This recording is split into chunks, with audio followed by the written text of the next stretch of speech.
back to my channel.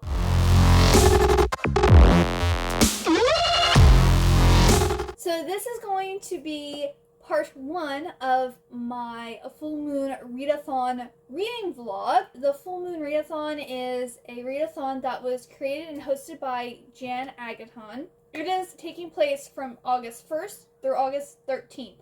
And today is August 2nd.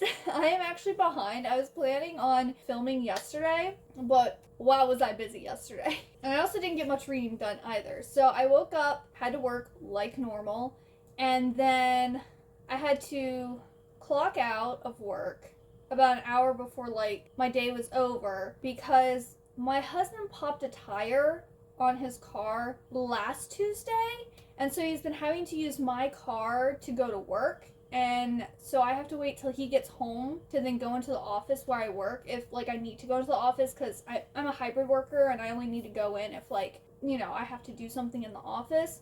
And I needed to print out all of the 800 number and monthly billing invoices so that I could then fold them today and get them so I can send them out tomorrow.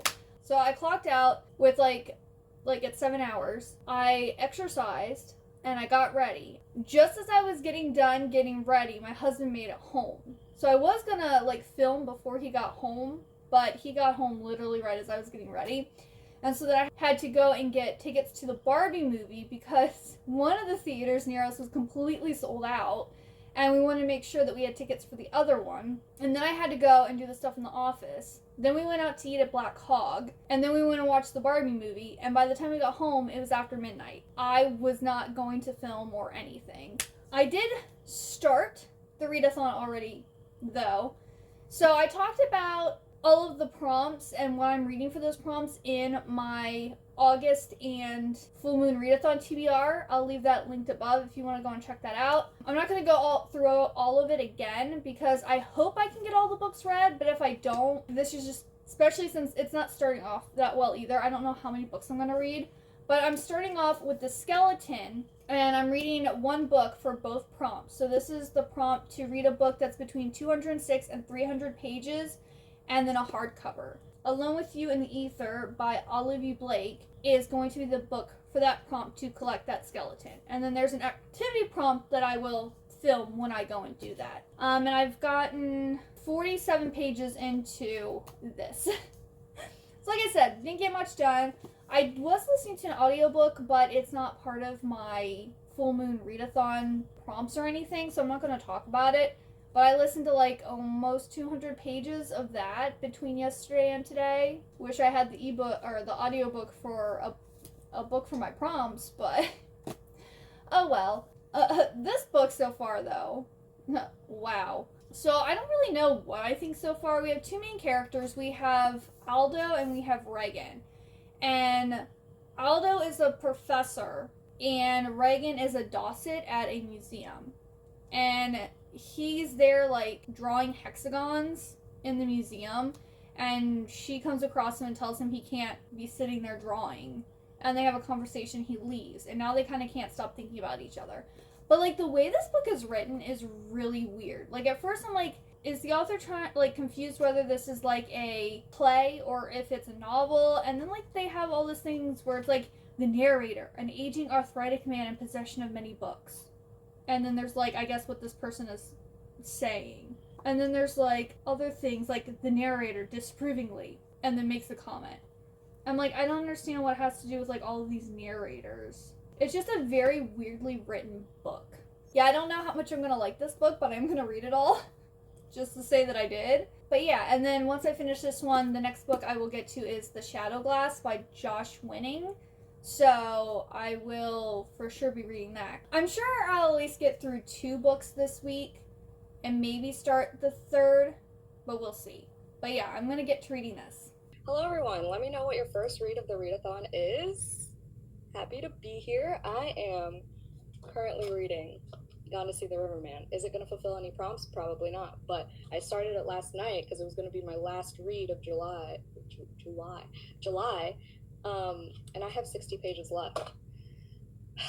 So. Hey, so it's now day 3 of the Full Moon Readathon, and I just finished reading Alone with You in the Ether by Olivia Blake. And I'm giving this 3 stars. It was interesting. It gave me Sally Rooney vibes. It was similar, like normal people almost. I don't want to say these people were toxic, but they both had issues. Our 2 main characters are Aldo and Reagan. And Aldo is neurodivergent in some way. And I believe Reagan is supposed to be bipolar. Maybe also like masking and having different personalities and different things. Because later in the acknowledgments, Olivia Blake says that she was diagnosed with bipolar disorder and that our main girl character has a mental illness. She doesn't say anything about Aldo in her like acknowledgement section, but it is clear like he hyper fixates on things and kind of like tunes out, and he like does, is it called stimming? So he also has something, and they kind of like, he's an introvert, she's an extrovert, she's obsessed with sex, he kind of just goes along with it. Like they're 2 very different people who both have their own issues, which I mean like everyone has their issues. And I'm guessing the book kind of ends on a hopeful note, unlike normal people. But it was very Sally Rooney-esque, and like I think I gave Normal People 3 stars too. I think I did. I don't know. Like, this was an okay book, but it wasn't really that romantic. Like, it's a love story. I wouldn't say at any point was I rooting for these characters to get together. I was just like, okay, what's gonna happen? But that was about it. First book down for the readathon. Now I'm gonna start The Shadow Glass by Josh Winning. I'm gonna be reading that on my Kindle. I actually downloaded it last night, and I like read like the part right before the book starts. And there's actually a quote by Jim Hansen and a quote from Sarah from The Labyrinth. And The Labyrinth is one of my favorite movies. It's in the top 3. It rotates with 2 other movies. And I was just like, oh my goodness, I'm so excited now.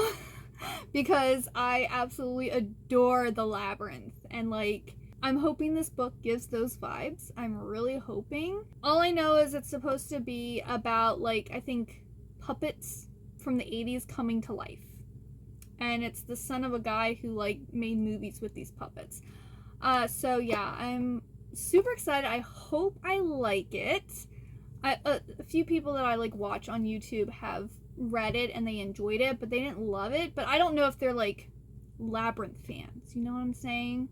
Where I'm obsessed. So I might totally be obsessed with this book, or I might hate it. I don't know.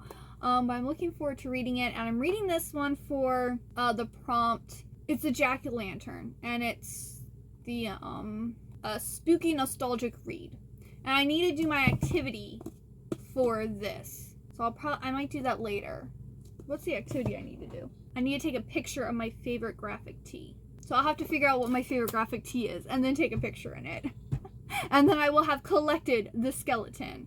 But I'm going to start working on the jack-o'-lantern, and I'll deal with the graphic tee later. Alrighty, it is now Saturday, August 5th. So it is the 5th day of the Full Moon Readathon, and I have completed 2 books. I mean, that's not terrible, but I do need to pick my next read, which we will do here in a moment. But I finished The Shadow Glass by Josh Winning, and this was so cute and precious. It really was that 80s nostalgia. I think it would have hit harder, though, if it had been a movie versus a book, because they talked about, like, this room being filled with 80s memorabilia, and, like, they kind of named a few things, but, like, I was just kind of, like, imagining in my head this room filled with, like, all these 80s trinkets and posters and, like, figurines and all this stuff. But, like, it's a book, so there wasn't actually, like, a visual platform for it. So I think this would make a really great movie. But we have our main character, Jack, and his father, Bob, owns Bob Co., and he's basically Jim Hansen. And he made this really popular puppets movie in 1986 called The Shadow Glass. It kind of flopped, but it has, like, garnered this like cult following, and like there's this one guy named Wesley Cutter who is like the nemesis, well, one of the nemesis in this book, and he basically is like, the Shadow Glass movie is it, and anything else that was ever written is like garbage pretty much. And he had like this big like book burning back in like I think it was 1990 or 95. I don't know. I think it was sometime in the 90s, which apparently made Bob really depressed and kind of go crazy. And Jack has kind of been estranged from his father because Bob was an alcoholic, and he like was acting like the shadow glass and the characters and stuff was real, and he was like doing embarrassing things at like conventions and during interviews and things and kind of acting like a crazy person. Well, Bob has now died, and Jack has gone to like go to Bob's house, and he's going to sell one of the puppets. He meets a fanboy called Toby, and things happen, and the puppets end up coming to life, and they find out that the world of the shadow glass actually exists, and they have to find all the pieces of the shadow glass to put it back together to save, I think it's called Erie is the land that they come from, and it was just so good. It is kind of like in memory of, or like inspired by, the Dark Crystal and the Labyrinth, which I totally got the Dark Crystal vibes. Like, I've only watched the Dark Crystal once, and I didn't really like the Dark Crystal. I thought it was very creepy. But I love The Labyrinth. The Labyrinth is one of my favorite movies. And it did have some elements of The Labyrinth in it, too. The main, Toby, that's the name of Sarah's brother in The Labyrinth. There's also, like, a scene with the shadow glass mirror later towards the end that's, like, reminiscent of The Labyrinth. And, like, there's some other things, but it mostly felt like the Dark Crystal, because also the Shadow Glass was a movie that was pretty much all puppets except for one human child. I was actually surprised because at the very end of the book, Toby is giving, like, this talk about the Shadow Glass and, like, what it meant to him as a fan. And, like, I was thinking about, like, in terms of, like, the Labyrinth, and I just started having tears, like, streaming down my eyes. Because I actually did... I think it was for the Labyrinth's 30th anniversary. My husband and I went and watched the Labyrinth in theaters because they had like a special showing or whatever, and that was just like so magical. And so they're having like the 30th anniversary showing of the Shadow Glass, and like I just lost it. I'm actually getting teary-eyed now too. But yeah, so it was really a nostalgic read. I wouldn't say it was really spooky. I mean, people are getting killed. It is kind of gross. Like, there's, like gore horror in it, I guess. But I wouldn't say it was really spooky. I think it would more so be spooky if it was a show or, like, a movie. Because you would have, like, the creepy puppets and, like, you'd actually see them, like, being all creepy. Where reading it on page, it's just not as, I think, powerful, you know? But it's a really great book. So if you love The Dark Crystal or The Labyrinth, I highly suggest this book. So that's my third prompt down for the readathon now. And the next prompt is to have someone else pick your read. So I'm actually going to have my husband select a book from a stack of books for me to read. So let me go. I'm going to get the stack of books and go and find him. So we're going to go and do that. All right, so here's the stack of books. These are ones that are on my August TBR that are not already set up for a prompt. So, honey, you want to come over here? Can look at the books.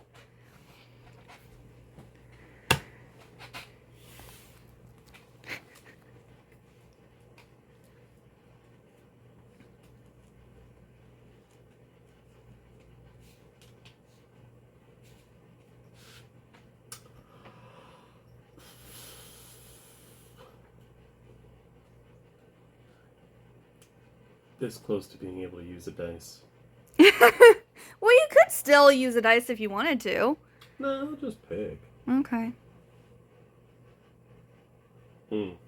I do resonate with the name of this book, so I'm going to go with Cake Eater. Oh, okay. Because I could eat cake all the time. Anyway. Okay. And this is a futuristic retelling of Marie Antoinette.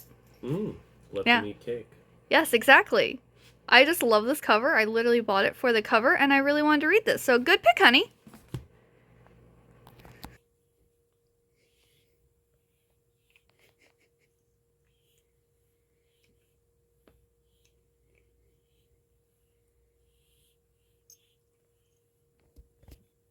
Hey y'all, and happy day 7 of the full moon readathon. So I have officially collected the skeleton monster creature, whatever you want to call it. I will post a picture of my graphic tee pick right up here. It's also the one that I'm currently wearing. So I have collected the skeleton. I was working on collecting the jack-o'-lantern, and my husband had picked Cake Eater for me to read for the someone else picture read. And I got to page 178, and I'm just not feeling this right now. I was reading, I was just like, and my husband's like, what's the matter? I was like, this is interesting, but I'm just not interested. Like, I'm not in the mood to read this right now. And so he's like, well, why don't you read something else? And I'm like, well, I need this to finish my prompt. And he goes, well, read something else and then come back to it. So I'm going to put this to the side for now, or I did put it to the side last night at almost midnight. I feel like if I read this right now, I'm going to give it a lower reading than it deserves, because it is giving me like Xenon Girl of the 21st Century vibes. Gen Z version set in like Versailles. Like, it's a very interesting concept. So we have Marie Antoinette, who was from Australand and moved to the Frank Kingdom to marry Louis. Obviously, back in the Versailles period, this is like, I would assume more of a bigger thing, but this is set in 3070. So this is set like over 1,000 years into the future. And her duty is to consummate the marriage and make a baby. So this is a YA book. And she like is obsessing over the fact that her Louis, her now husband, doesn't want to have sex with her. Everyone's acting like it's her fault, and she's like keeps on trying to do things to get him to have sex with her pretty much. And I'm like, okay, I understand. Like, they're a married couple, they're part of the aristocracy, like her duty is to make babies. Okay? But this is set in the future. So that right there just doesn't really make sense, especially with like everything, you know, that's going on nowadays about, you know, women's rights and, you know, choices with their bodies, and not everyone needs to be a mom. And then I'm reading this thing that's supposed to be set over 1,000 years in the future, and we're right back to where they were back in the 1700s. And then they call them the apps. So think of like Instagram, Twitter, I guess Facebook, whatever. She has like 2 million followers on the apps. And so she's obsessing over like what she's wearing, and she's always trying to make like political moves and like decisions based on what she can post on the apps to like gain the monarchy more, I guess, like followers and like support, which that's where I'm getting the Gen Z from, because it's all about like social media pretty much. But then she's like using like, oh, gigabyte, and they're like totally glitching, and like so she's like using terms like, they're not like what they use in Xenon Girl of the 21st Century, but it gives the same vibes. So it's interesting, but I don't think this setting, like this futuristic setting, makes sense. Like, you know, it's just so backwards to be the future. I mean, you know, granted, dystopian novels and stuff are supposed to be the future, and they're very backwards too. But I don't know. It's just weird. But can I just say, this is a beautiful book. Like, this is the perfect color pink. I love this. This is such a beautiful color. It's the perfect bubblegum pink. So the book is beautiful. That's one reason I picked it up. So even if I end up not liking this, I'm probably going to keep this book just because this and the cover of it is beautiful, and like it'd be nice to have on display. But like, I'm just not vibing with the book, okay? Not vibing with it.